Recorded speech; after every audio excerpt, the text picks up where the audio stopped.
Hi, everybody. This is Mitch Tanenbaum. Thanks for joining me today.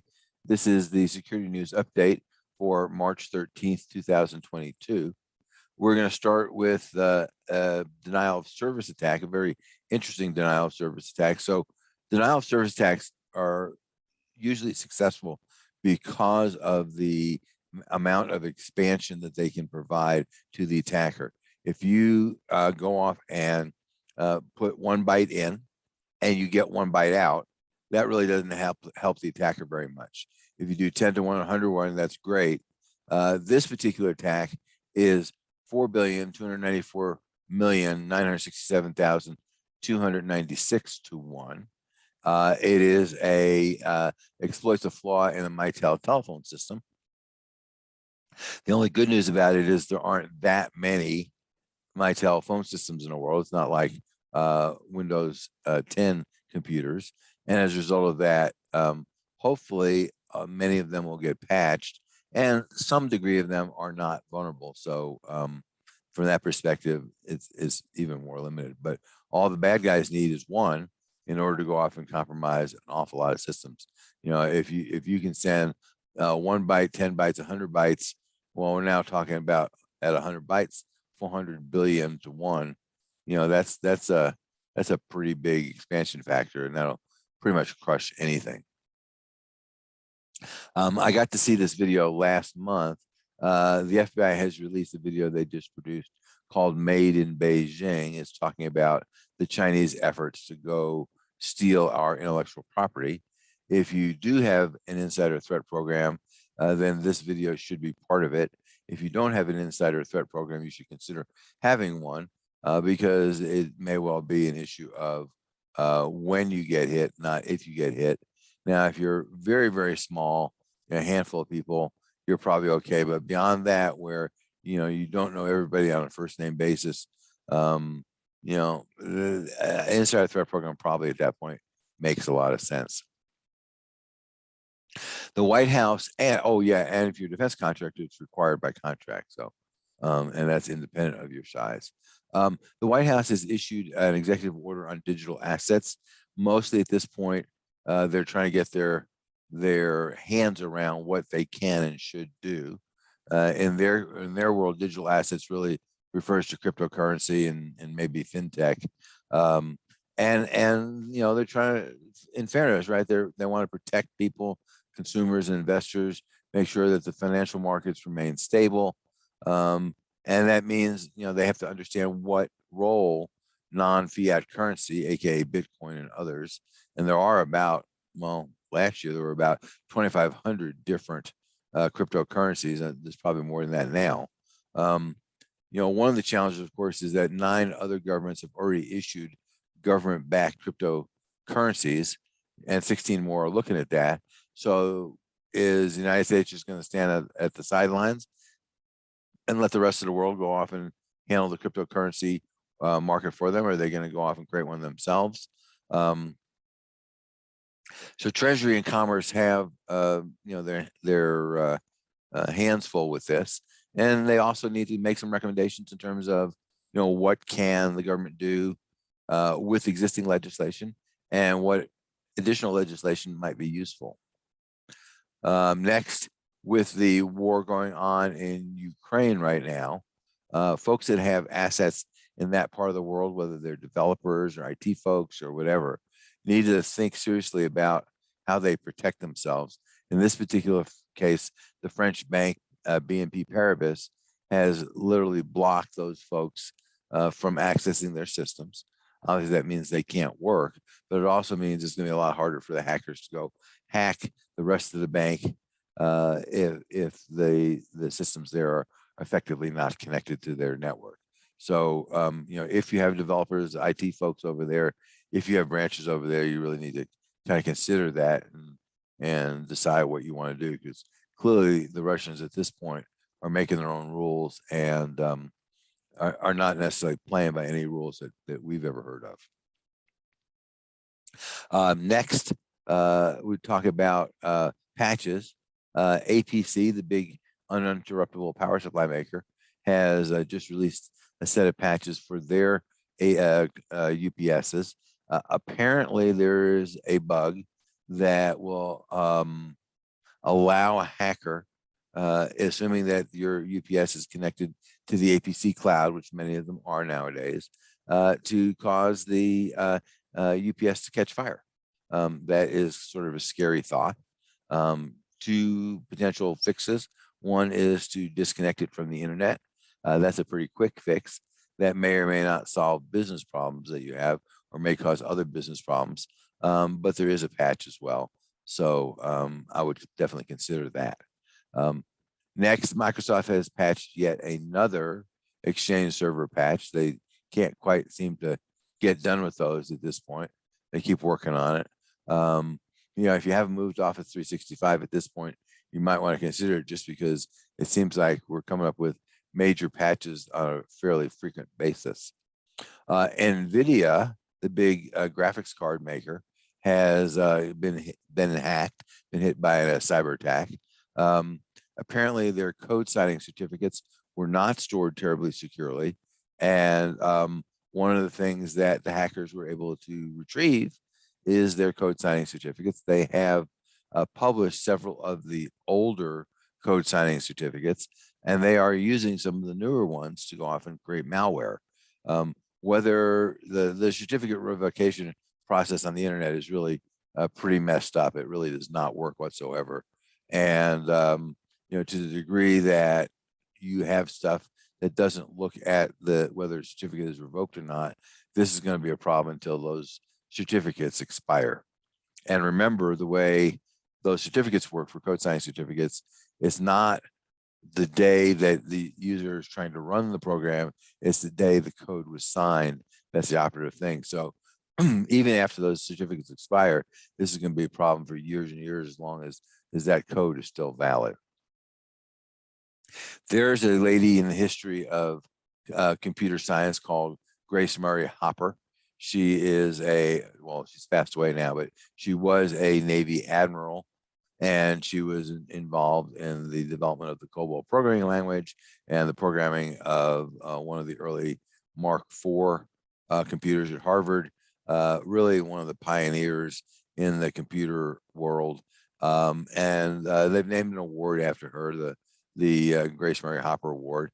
And the current head of CISA, Jen Easterly, who is a very accomplished lady. She is a graduate of West Point. She served both in NSA and the White House. She was in the Middle East. She was awarded Bronze Stars. A pretty amazing lady, and she is the recipient as the head of CISA.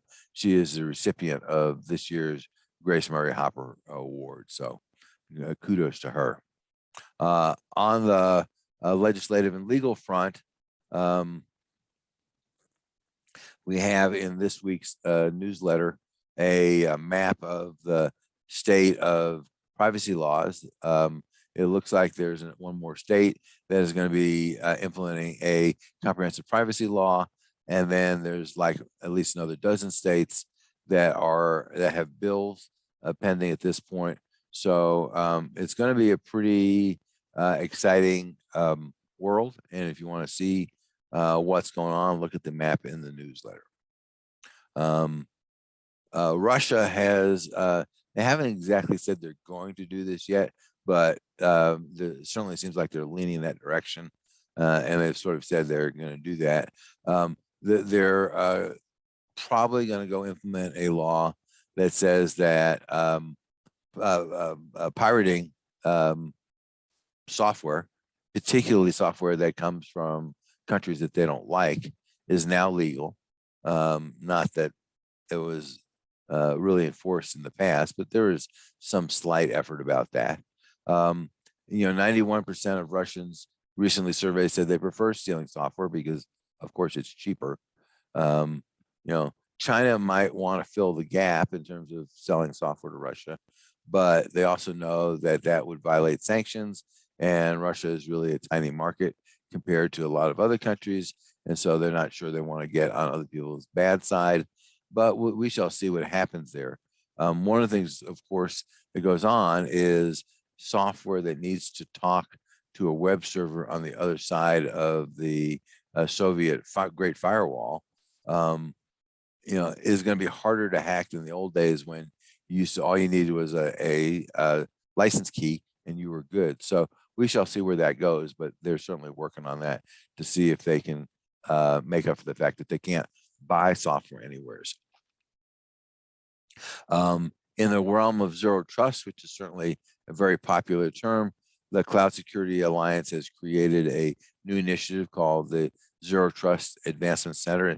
It's going to be an education initiative, and I heartily go off and recommend people keep track of that and watch it and see where it goes, because more information on zero trust would be really, really helpful. In the breaches department, hackers have released more than 4 terabytes of data stolen from a Swiss mining company named Solway. It reveals, amongst other things, the lengths that the company has gone to mine nickel in Guatemala, including using the legal system in that country to shut up people that they don't like, and doing some other things that were certainly qualify as unsavory and probably illegal. So they're not probably terribly happy about that.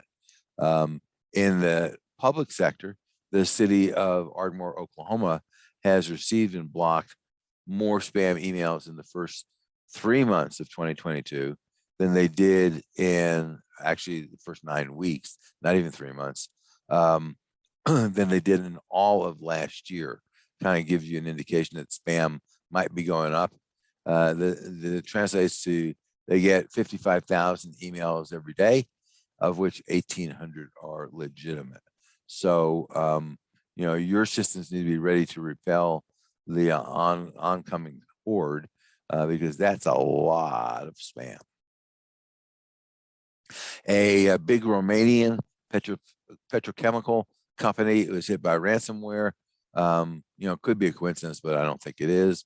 Romania shares a border with Ukraine. They can process over 5 million tons of petroleum a year.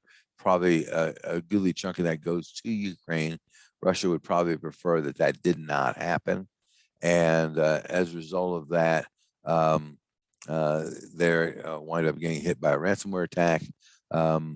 The group that hit them, the Hive ransomware group, is demanding $2 million for the decryption key. Not sure what's going to happen there, but don't be surprised if Anonymous comes in charging on their white steed over the hill and hacks Hive like they did Conti. And because what we've seen is in a lot of cases the cyber hygiene of these hacker groups is not that great. So oftentimes it turns out not to be that hard to go off and hack those folks. Next, we're going to talk about distributed denial of secrets, which is a WikiLeaks style group. They released the first batch of data from the Russian censor organization, Roskomnadzor. I think that's roughly approximately how you pronounce that.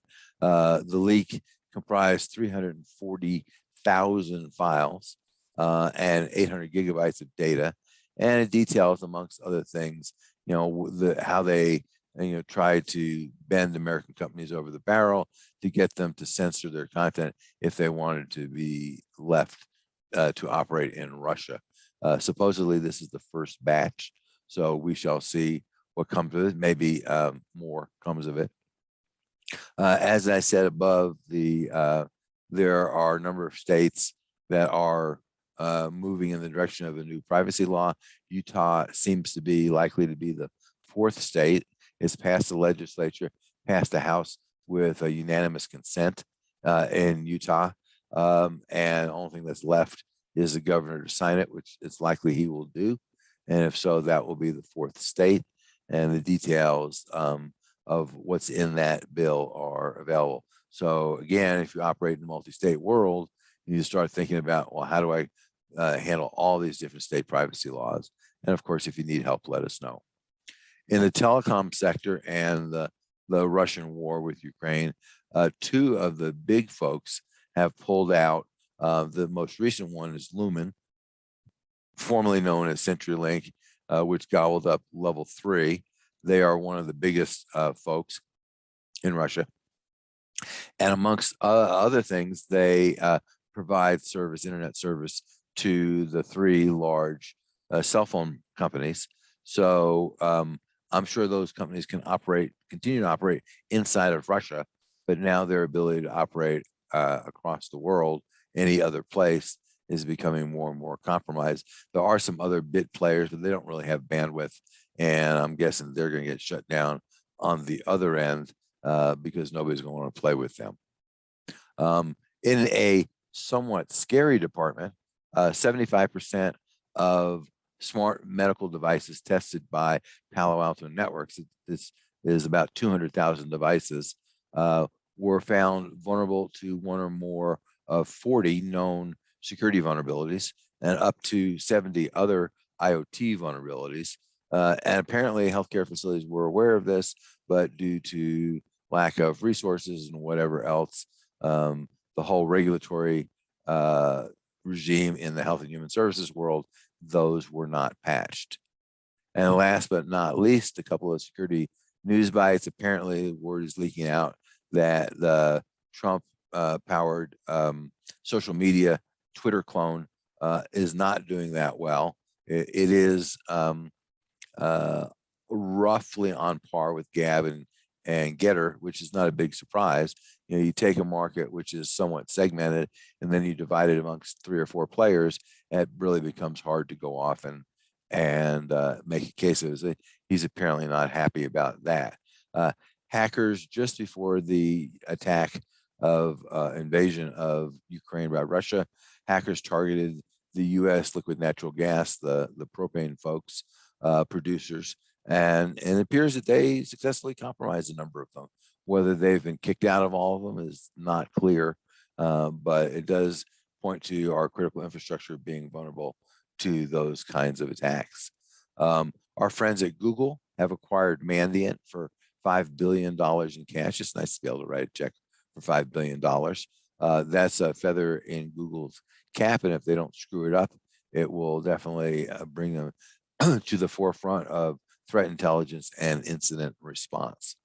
Next, some researchers have figured out how to get Alexa to hack itself. It's really a pretty cool feature, and it actually does work.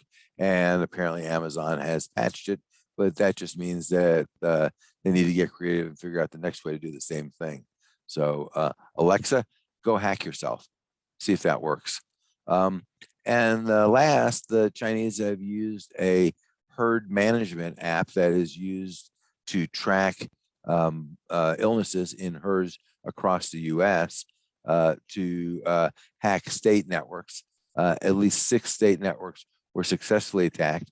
This, by the way, just goes to support my goal of ultimate network segmentation, because if you had done that right, network segmentation would have protected you, because yes, you would have hacked the herd management system, but that would be as far as you got. Of course, if you have any questions about any of these things or need any help, please reach out to us. And otherwise, we will see you next time. Take care.